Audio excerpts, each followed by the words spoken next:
Our theme this evening is creating a culture of innovation at work. Let me cut right to the chase and give you the one tool everyone needs in order to create an innovative culture. A remote that works.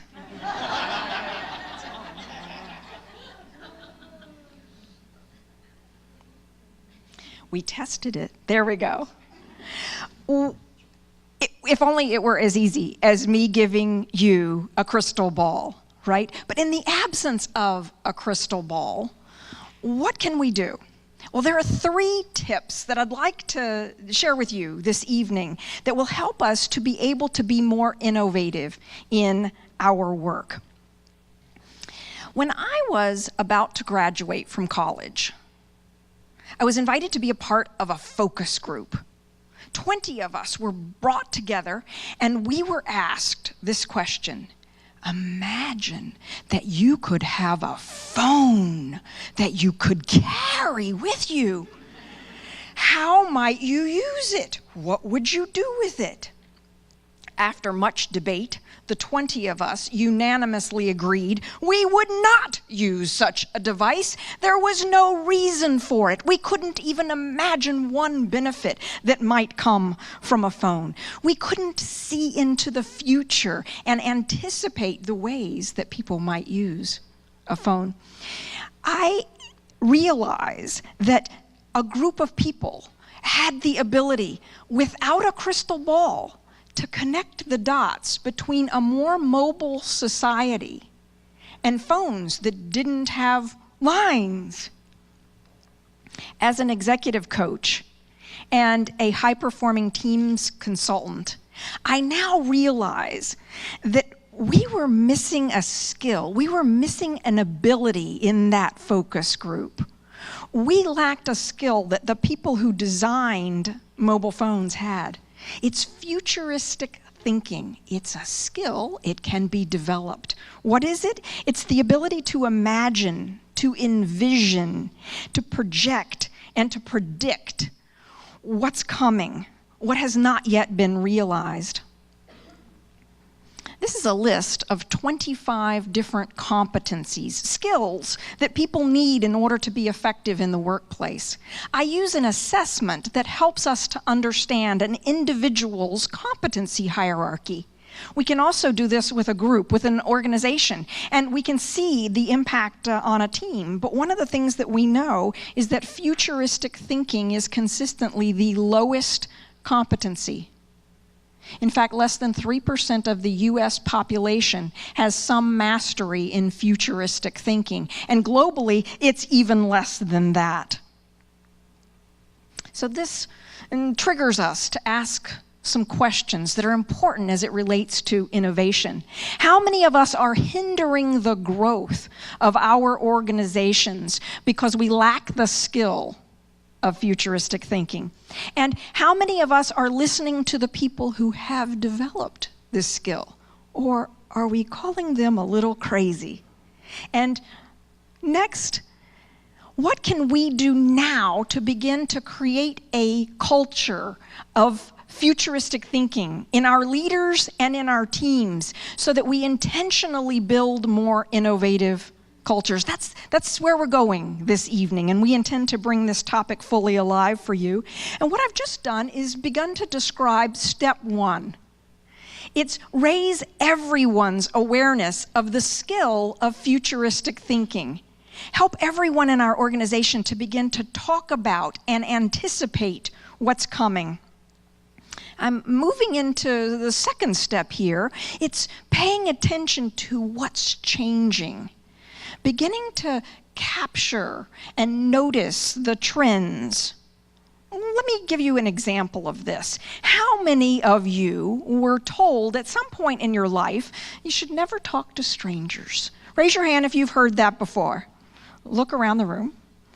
And yet, how many of you are perhaps getting into the car occasionally with strangers? Anybody ever use an Uber? Again, look around the room, right? And anybody ever stayed in the home of a stranger? we see a trend going on here, right? We're noticing some things are changing. All of a sudden, we're much more comfortable with strangers. Why is this? It's because of peer review platforms.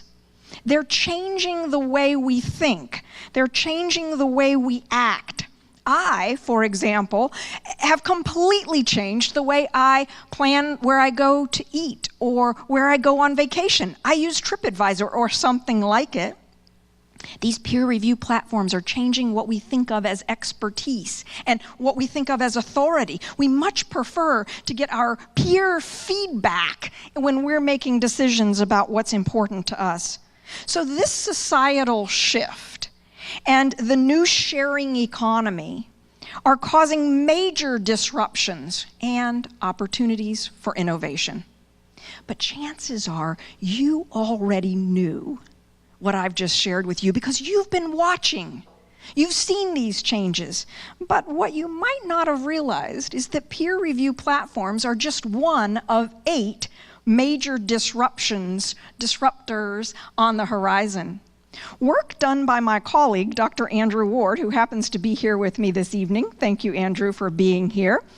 Andrew has revealed, if you will, 8 different disruptors that are on the horizon that we all need on our radar in order to prepare to be more innovative. The 8 are changing demographics, climate change, big data, fast data, urban regeneration, peer-to-peer platforms, what we were just talking about, advances in technology, blockchain, and energy generation and storage. Andrew and I work together with our clients to help them prepare strategically for the disruptors that are coming, that are on the horizon here.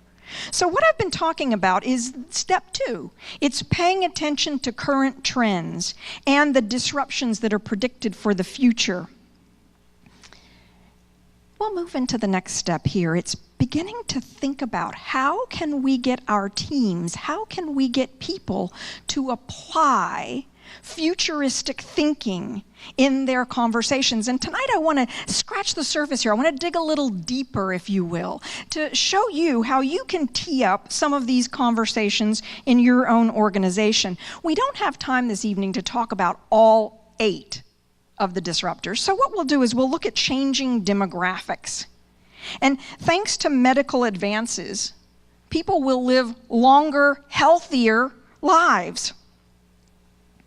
Let's look at something that we know. The Center for Disease Control from 2011 to 2014 said that life expectancy for men is 76 years old and life expectancy for women is 81. Anyone care to guess what the life expectancy of children today? Shout something out.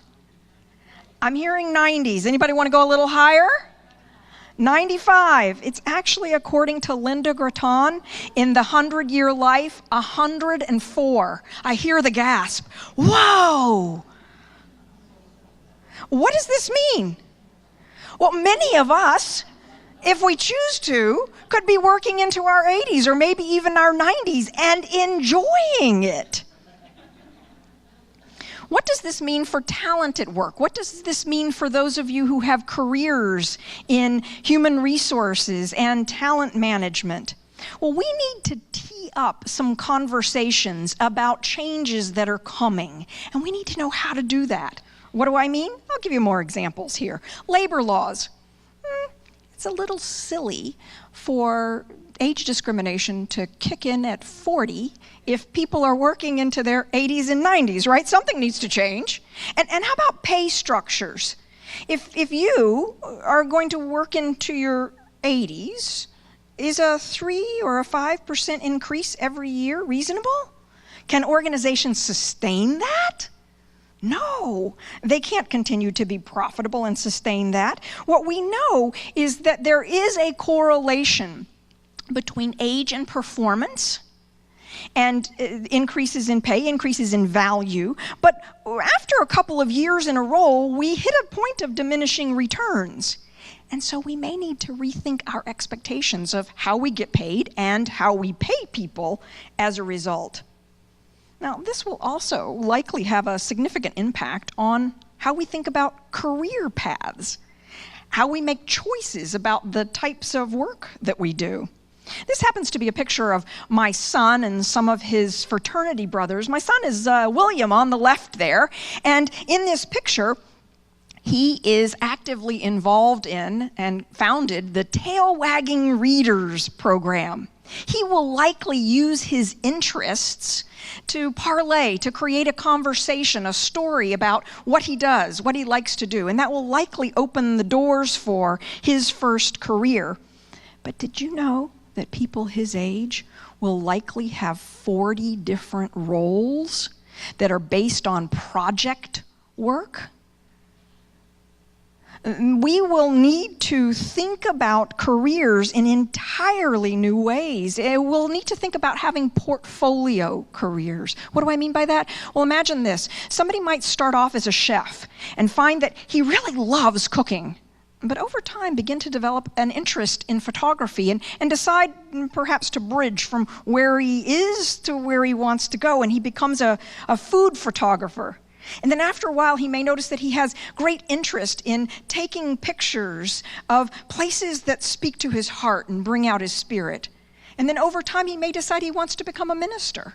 And we will think of this as normal, not crazy, in the future. The question, what brings me joy, will be the driver behind the career choices that we make. And this will have a huge impact on hiring. We will need to rethink hiring in some major ways because, again, if people are moving into project-based roles and the speeding up of all of this, the way we think about and look at what hiring means has to change. I'm a big believer that job descriptions are dead, gone. What's replacing them? Key accountabilities. We help our organizations, the people that we work with, to define clear key accountabilities for roles for the next 12 to 18 months.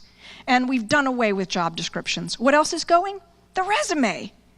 When we're hiring for organizations, I rarely look at a resume anymore. What do I look at? LinkedIn. Why?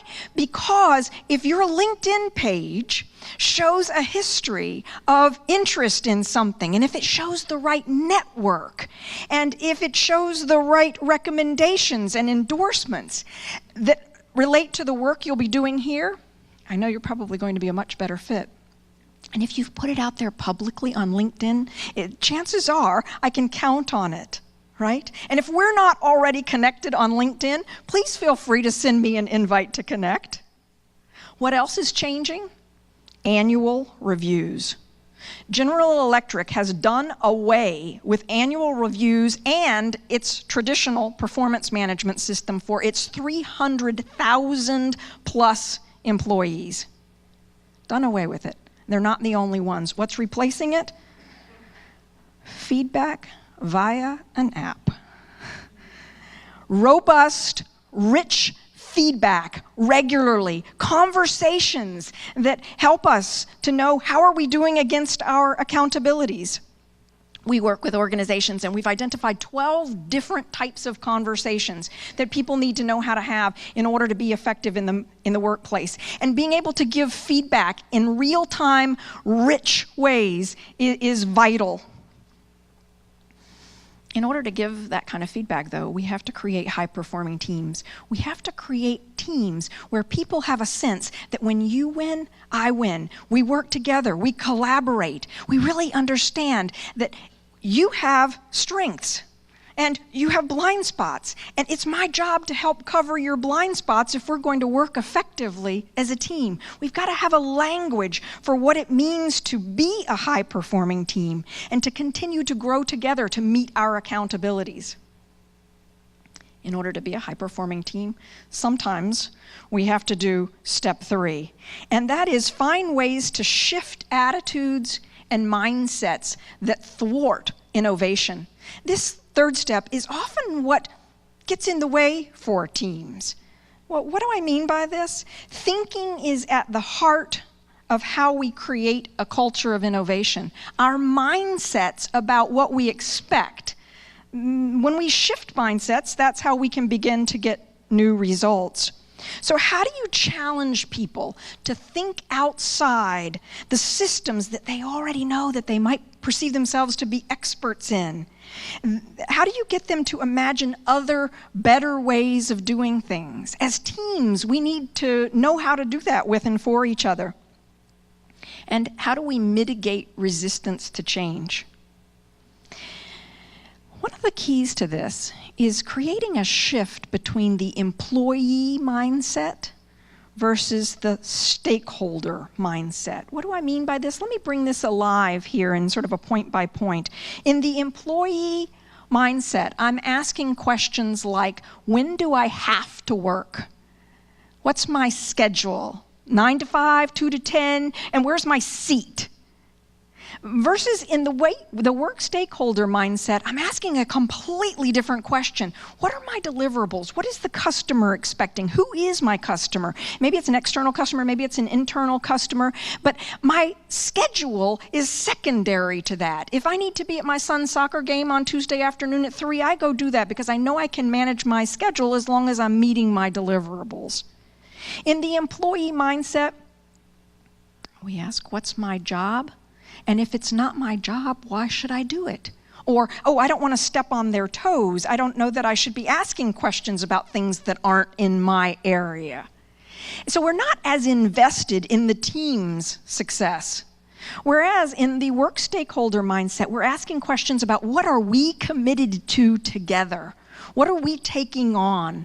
And so I'm more interested in how can I contribute in a way that's meaningful to my team and to the mission's success.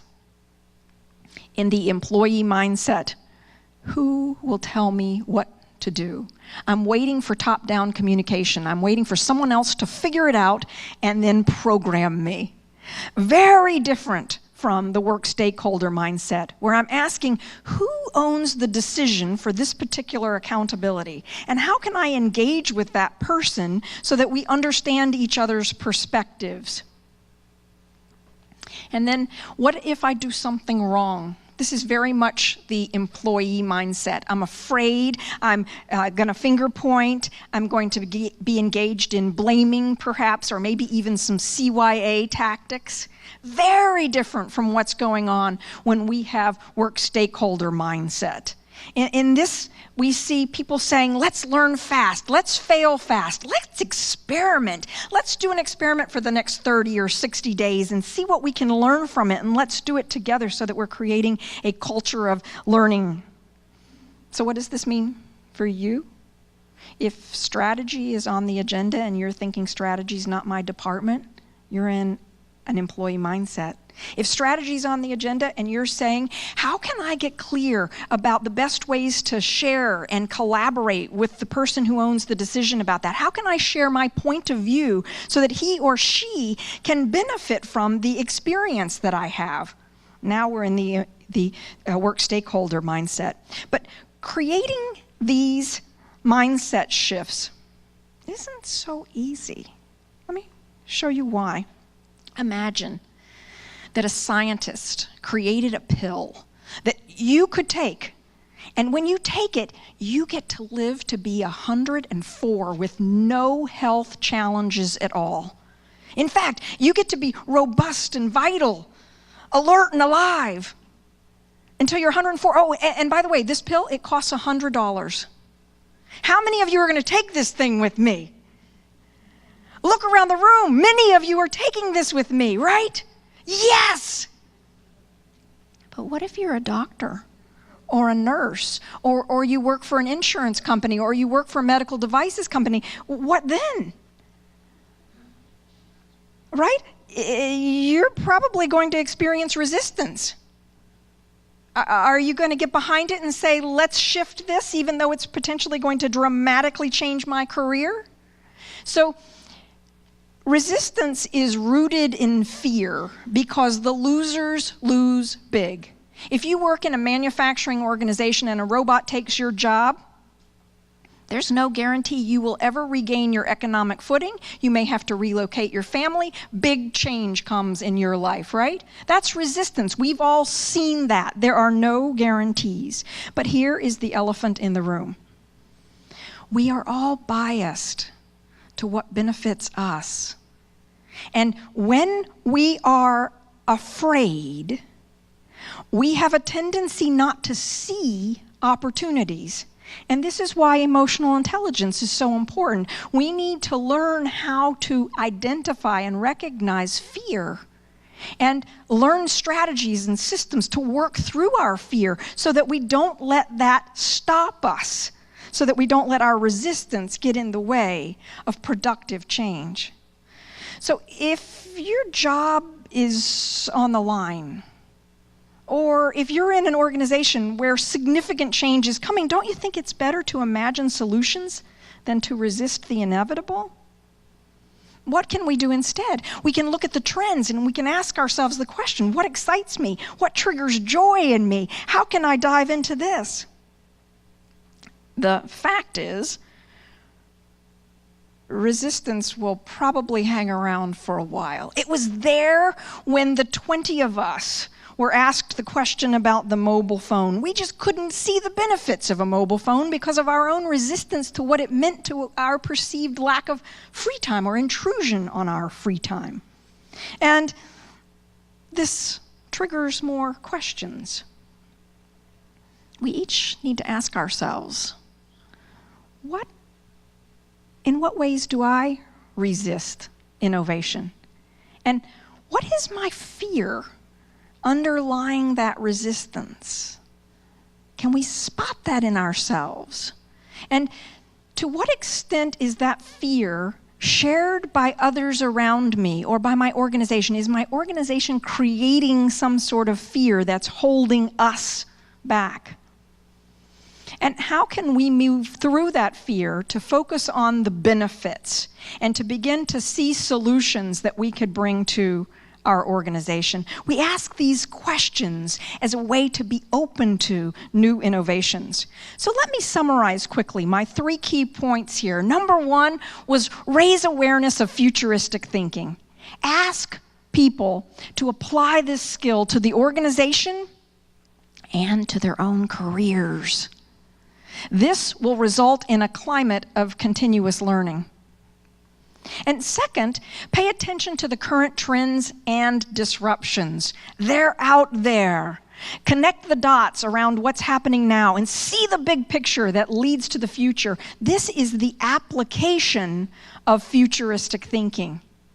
And finally, find ways to shift attitudes and mindsets that thwart innovation. Move forward despite the resistance. Those folks who created that mobile phone, they didn't let our resistance prevent them from moving forward. Have you ever noticed how when we're the one who's creating the change, we call it innovation? But if somebody else is creating the change, we're more likely to call it disruption.